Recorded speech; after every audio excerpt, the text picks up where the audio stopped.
Okay, good morning everyone. आज म तपाईँहरूलाई हर दुःखबाट मुक्ति कसरी हुने केही उपायहरू बताउन जाँदैछु।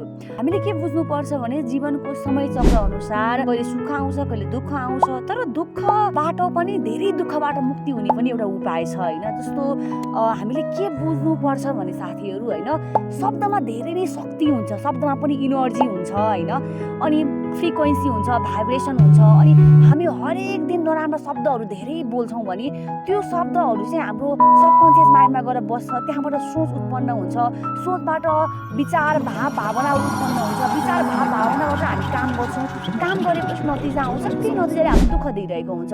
त्यसकारण होइन, कतिपय मान्छे मैले यस्तो पनि देखेँ होइन, जसले हरेक दिन नराम्रो शब्दमाथि शब्द बोलिरहेको हुन्छ कि जस्तो म अभागी छु, म दुःखी छु, म रोगी छु, मलाई मात्रै दुःख आउँछ, मलाई मात्रै समस्या आउँछ भन्ने, अनि मेरो सम्बन्ध राम्रो छैन, म यो गर्न सक्दिनँ, यस्तो नकारात्मक खालको कुराहरू चाहिँ कहिले पनि आफूसँग बोल्नु हुँदैन होइन। अनि नराम्रो शब्दहरू कहिले पनि कहीँ हिँड्दाखेरि पनि, कहीँ जाँदाखेरि, कहीँ बोल्दाखेरि कहिले पनि बोल्नु हुँदैन कि होइन। र शब्दमा जहिले पनि के हुन्छ, इनर्जी फ्रिक्वेन्सी हुन्छ। त्यसकारण तपाईँ दुःखबाट मुक्ति हुन चाहनुहुन्छ भने आजैदेखि तपाईँ प्र्याक्टिस गर्नुहोस्, 30 दिनसम्म प्र्याक्टिस गर्नुहोस्, 40 दिनसम्म प्र्याक्टिस गर्नुहोस् होइन। तपाईँले शब्दमा चाहिँ एकदमै होल डे, पुरै दिन बिहान उठेदेखि बेलुका सुत्दासम्म चाहिँ राम्रा शब्दहरू, सकारात्मक शब्दहरू मात्रै आफूसँग बोल्नुहोस् होइन।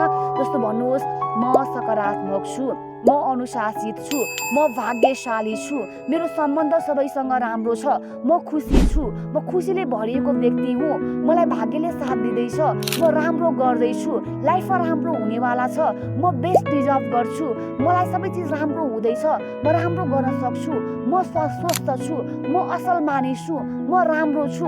यसरी चाहिँ तपाईँले के गर्नुहोस्, हरेक सेकेन्डमा, हरेक घन्टामा चाहिँ आफूलाई राम्रो कुराहरू याद दिलाउनुहोस्, राम्रो शब्दहरू बोल्नुहोस्। साथसाथै चाहिँ कुनै पनि व्यक्तिसँग कुरा गर्दाखेरि पनि सकारात्मक कुराहरू मात्रै बोल्नुहोस्, आफ्नो शब्दहरू चेक गर्नुहोस्। म कतिको पोजिटिभ वर्ड्सहरू युज गरिरहेको छु, कतिको पोजिटिभ बोलिरहेको छु, यसरी चेक गरेर तपाईँले 30 दिनसम्म प्र्याक्टिस गर्नुभयो, 30 दिनसम्म मात्र सकारात्मक शब्दहरू मात्रै पनि बोल्न सुरु गर्नुभयो भने तपाईँको जिन्दगीमा दुःखहरू घट्दै गएको तपाईँले अनुभूति गर्नुहुनेछ।